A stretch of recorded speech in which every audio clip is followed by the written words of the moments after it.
తాకట్లో ఉన్న మీ బంగారాన్ని విడిపించి ఆ రోజు ఆన్లైన్ రేటుకి కొంటాం. Sharma gold company.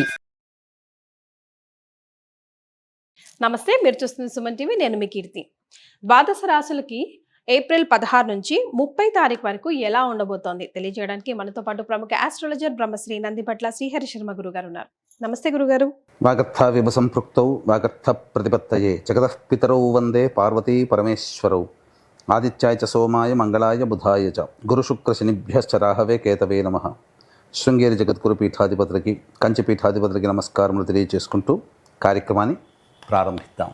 ఏప్రిల్ నెలలో 16వ తారీఖు నుంచి 30వ తారీఖు వరకు ద్వాదశ రాశులలో జన్మించినటువంటి వారికి ఏ విధంగా ఉండబోతుందో తెలుసుకునే ప్రయత్నం చేద్దాం. ముందుగా గమనించాల్సినటువంటిది, వీక్షించేటువంటి సుమన్ టీవీ ప్రేక్షకులు గమనించాల్సినటువంటి అంశం ఏంటంటే, చాలామంది కామెంట్స్ రూపంలో తెలియజేస్తున్నారు, చెప్పినవి కొన్ని జరుగుతున్నాయి, కొన్ని జరగట్లేవు, కారణం ఏంటి అని చెప్పి. ప్రధానంగా శాస్త్రాన్ని అనుసరించి ఎప్పుడైనా మనం వెళ్ళాలి కాబట్టి రాశి మరియు లగ్నము రెండూ ప్రధానమే. కాబట్టి ఇక్కడ ఈ యొక్క సందేహాలకన్నిటికీ కూడాను నివృత్తి చేస్తూ ఇప్పుడు క్లియర్ కట్గా ఇంకా లోతైనటువంటి విషయ పరిజ్ఞానాన్ని ప్రేక్షకులకు అందించాలనేటువంటి సదుద్దేశంతో మనం ముందుకు వెళదాం. ముఖ్యంగా అందరికీ కూడా గుర్తుపెట్టుకోండి, జన్మ లగ్నం అని ఉంటుంది, జన్మ నక్షత్రాన్ని బట్టి రాశి ఉంటుంది. కొంతమందికి date of birth, time, place తెలియవు. కాబట్టి పేరులో మొదటి అక్షరం ఏది ఉంటుందో దానిని బేస్ చేసుకొని ఆ రాశిని మనం చూసుకోవాలి. అయితే నామనక్షత్రంలో కూడా చాలామంది పొరపాటు పడుతున్నారు. కాబట్టి ఇక్కడ వాటికి సంబంధించినటువంటిది, ఉదాహరణకి శ్రీనివాస్ అనే పేరుందనుకోండి, ఏం చూస్తున్నారు? కుంభరాశి చూస్తున్నారు, కాదు, తులారాశి చూసుకోవాలి. ఇలా కాబట్టి ఎవరైనా కానీ జన్మించిన లగ్నాన్ని ఆధారంగా చేసుకొని మొట్టమొదటిగా మనం చూసుకోవాలి. జన్మ లగ్నం తెలియని వాళ్ళు కనీసం రాశి నుంచి చూసుకోవాలి. ఈ జన్మలగ్నము రాశి రెండూ తెలియనటువంటి వాళ్ళు నామ నక్షత్రం మీదుగా చూసుకోవాలనేటువంటిది విషయాన్ని ప్రేక్షకులకు తెలియజేస్తున్నాను. కాబట్టి ఈ పట్టు నుంచి మనము లగ్నాన్ని బేస్ చేసుకొని మరియు రాశిని బేస్ చేసుకునే విధంగా తెలియజేసుకునే ప్రయత్నం చేద్దాం. ముఖ్యంగా కొంతమందికి, ఉదాహరణకి ఇప్పుడు మనం మేష నుంచి మొదలు పెడుతున్నాం కాబట్టి మేషలగ్నము, ఈ మేషలగ్నము ఒక వ్యక్తికి ఉంటుందనుకుందాం. అదే మేషలగ్నంలో జన్మించినటువంటి వ్యక్తికి కన్యా రాశి, మరి ఏ రాశి ఫలాలు చూసుకోవాలి అనేటువంటి సందేహం కూడా కలుగుతుంది. కాబట్టి ఇక్కడ నివృత్తి చూస్తూ మొట్టమొదటిగా లగ్నమే ప్రధానం కాబట్టి ఎవరు ఏ లగ్నంలో జన్మించారో ఆ లగ్నాన్ని బేస్ చేసుకునే పరిహారాలు చూసుకుంటే మీకు ఖచ్చితంగా అన్నీ సరిపోతాయి. అది గుర్తుపెట్టుకోండి. లగ్నము తెలియని వాళ్ళు అప్పుడు రాశి చూసుకోవాలి. అంటే ఒకరిది మేషలగ్నం అయి ఉండి కన్యా రాశి అయితే లగ్నాన్ని మేషలగ్నంగానే ప్రధానంగా చూసుకొని ఫలితాలు బేరీజ్ వేసుకోవాలి. లేదు కన్యా రాశి అనుకున్నప్పుడు లగ్నం తెలియనప్పుడు కన్యా రాశి నుంచి చూసుకుంటే 40% వరకు మ్యాచ్ అవుతాయి. లగ్నం నుంచి చూసుకుంటే 60 to 70% వరకు మనం చెప్పేటువంటి విషయాలు మ్యాచ్ అవుతాయనేటువంటి విషయాన్ని గమనించుకోగల ప్రార్థన.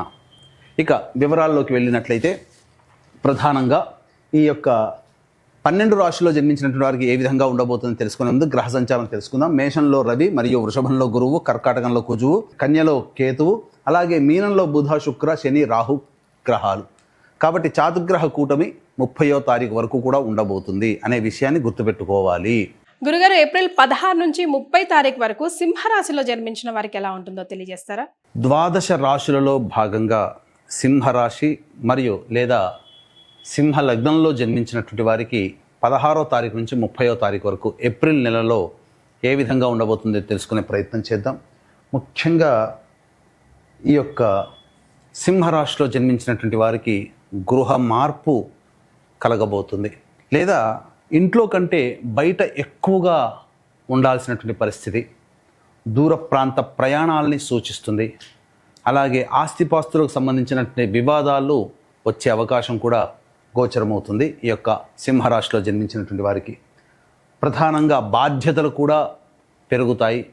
నిర్వహించాల్సినటువంటి కర్తవ్యము మీ ముందు ఉండడం ద్వారా అనేక కష్టాలు పడాల్సినటువంటి పరిస్థితి గోచరమవుతుందని చెప్పవచ్చు. ముఖ్యంగా ఈ యొక్క సింహ లగ్నము లేదా సింహరాశిలో జన్మించినటువంటి విద్యార్థులు విదేశీ యానము, విదేశీ విద్యకు సంబంధించినటువంటి ప్రయత్నాలలో విజయాన్ని పొందుతారు. అనుకూలమైనటువంటి మీరు కోరుకున్నటువంటి విద్యా సంస్థల్లో ప్రవేశం లభించే అవకాశము గోచరమవుతుంది.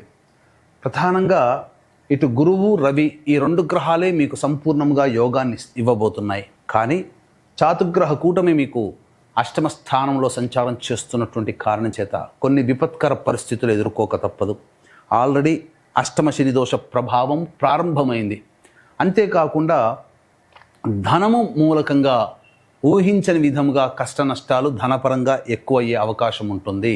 మీరు నెలవారీ బడ్జెట్లో గతంలో కంటే కూడా ఈ నెల నుంచి ఎక్కువగా కేటాయించుకోవాల్సినటువంటి పరిస్థితి ఉంటుంది. ఆకస్మికమైనటువంటి ఖర్చులు పెరుగుతాయి. కుటుంబ పరముగా కాస్త ఏకాకిగా మారే అవకాశం ఉంటుంది. కుటుంబ సభ్యులందరూ ఒకవైపు మీరు ఒకవైపు ఉన్నట్టుగా ఉంటుంది. ఏ పని చేయాలన్నా ఆందోళనతో కూడుకున్నటువంటి జీవితం వల్ల ఉత్సాహం అనేది తగ్గి ఉంటుంది. కాబట్టి జాగ్రత్తలు పాటించండి. సింహ లగ్నము లేదా సింహ రాశిలో జన్మించినటువంటి వాళ్ళు ఒక్కసారి గుర్తు తెచ్చుకోండి. 2006 నుంచి 2009 మధ్య కాలంలో జీవితం ఎలా గడిచింది, అలాగే కొంత ఇబ్బందికర పరిస్థితులు మళ్ళీ కొంత పునరావృతమయ్యే అవకాశం ఉంటుంది. కాబట్టి జాగ్రత్తలు పాటించండి. ముఖ్యంగా కుటుంబ పరముగా ధనపరముగా మీరు జాగ్రత్తలు పాటించక తప్పదు. చేదుగా ఉంటుంది, నిజం ఎప్పుడు చేదుగా ఉంటుంది, కానీ అంగీకరించక తప్పదు అనే విషయాన్ని గుర్తుపెట్టుకోవాలి. ఇక వృత్తి ఉద్యోగము వ్యాపారము రంగంలో ఉన్నటువంటి వాళ్ళు ఉన్నటువంటి వాటిని మీరు నడిపించుకుంటూ ఉంటే, చేస్తున్న ఉద్యోగంలోనే చేస్తున్న వ్యాపారాన్నే కంటిన్యూ చేసుకుంటే చాలా మేలు. అనవసరమైనటువంటి విషయాలకి మనస్సు చికాకు పెట్టుకొని, అలాగే సెల్ఫ్ రెస్పెక్ట్ లేదు కదా అనే భావంతో వేరే ఉద్యోగం మారినా, వేరే వ్యాపార ప్రయత్నాలు చేసినా, వ్యాపార విస్తరణ చేసినా గ్రహాలు అనుకూలంగా లేని కారణం చేత కష్టాలు నష్టాలు ఎక్కువగా పడాల్సినటువంటి పరిస్థితి. కాబట్టి ఆ లౌక్యాన్ని ప్రదర్శిస్తూ ఉన్న చోటనే మీరు కంటిన్యూ అయిపోండి, అన్ని విధాలుగా బాగుంటుంది. ఇక ప్రధానంగా చూసుకున్నట్లయితే వివాహపరముగా ఇబ్బందులు ఎదుర్కొనేటువంటి వాళ్ళు కాస్త గట్టిగా ప్రయత్నం చేయాల్సినటువంటి పరిస్థితి. అన్ని విధాలుగా నీరు కార్చే అవకాశం గోచరమవుతుంది. ముఖ్యంగా ఈ వాహనాన్ని నడిపేటప్పుడు ఈ 15 రోజుల పాటు జాగ్రత్తలు పాటించండి. తల్లిగారి ఆరోగ్యం పట్ల శ్రద్ధ వహించాల్సినటువంటి పరిస్థితి సంతోషకరంగా ఉండదు. కాబట్టి మీరు వాస్తవాన్ని తెలుసుకొని వాస్తవంలో ప్రయాణించండి. ఊహల్లో విహరించకండి. ఎవరు చెప్పినా నమ్మకండి. జీవితం ఈ సింహ లగ్నము లేదా సింహ రాశిలో జన్మించినటువంటి వారికి కాస్త ఇబ్బందికరంగా ఉంటుంది, అంగీకరించక తప్పదు.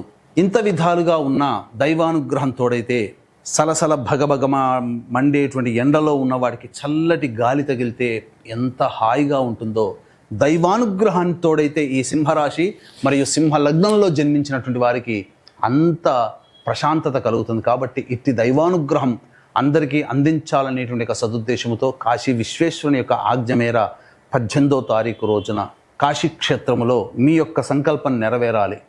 కాబట్టి సంకల్ప సిద్ధి హోమాలు మరియు ఈ సంవత్సరం విశ్వావసునామ సంవత్సరం పాటు మొత్తం 12 నెలల పాటు మీ యొక్క జాతకరీత్యా ఉన్నటువంటి దోషాలు తొలగిపోవాలనే ఉద్దేశంతో సర్వదోష నివారణ పూజలు హోమాలు అనేటువంటివి ఏప్రిల్ 18వ తారీఖు రోజున కాశీ క్షేత్రంలో ప్రారంభం చేయడం జరుగుతుంది. అవకాశం ఉంటే సంవత్సరం పాటు జరిగేటువంటి కార్యక్రమంలో నమోదు చేసుకునే ప్రయత్నం చేయండి. అన్ని విధాలుగా ఆనందదాయకంగా ఉంటారని చెప్పవచ్చు. ఇక ఆలస్యం చేయకుండా 16వ తారీఖు నుంచి 30వ తారీఖు వరకు సింహ లగ్నము లేదా సింహరాశిలో జన్మించినటువంటి వారికి ఏ విధంగా ఉండబోతుందో తెలుసుకుందాం.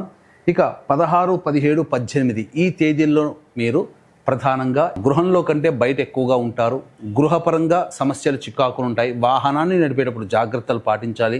గృహోపకరణాలకి వాహన మరమ్మతులకి ఖర్చులు అధికంగా అవుతాయి. అలాగే తల్లిగారి ఆరోగ్యం పట్ల శ్రద్ధ వహించాలి.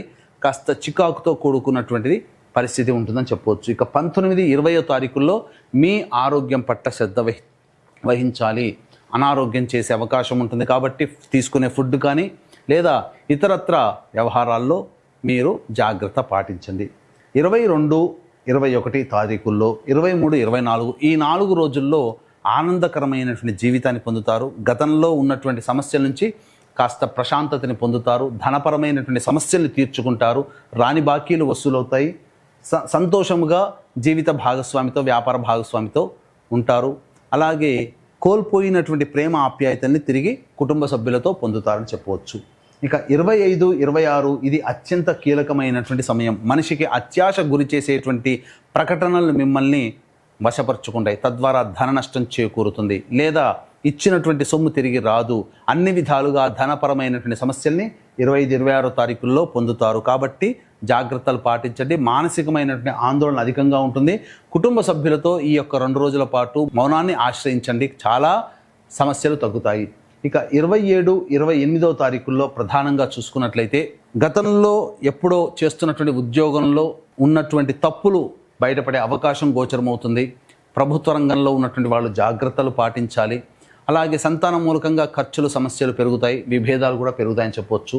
29-30 తారీఖుల్లో నిరుద్యోగస్తులకి ఉద్యోగం లభించే అవకాశం కానీ ఉద్యోగంలో పదోన్నతి పొందే అవకాశం కానీ గోచరమవుతుంది. తర్వాత చెప్పొచ్చేది ఏమిటంటే 16, 17, 18, 25, 26 తారీఖుల్లో ఖర్చులు అధికంగా ఉంటాయి కాబట్టి జాగ్రత్తలు పాటించండి.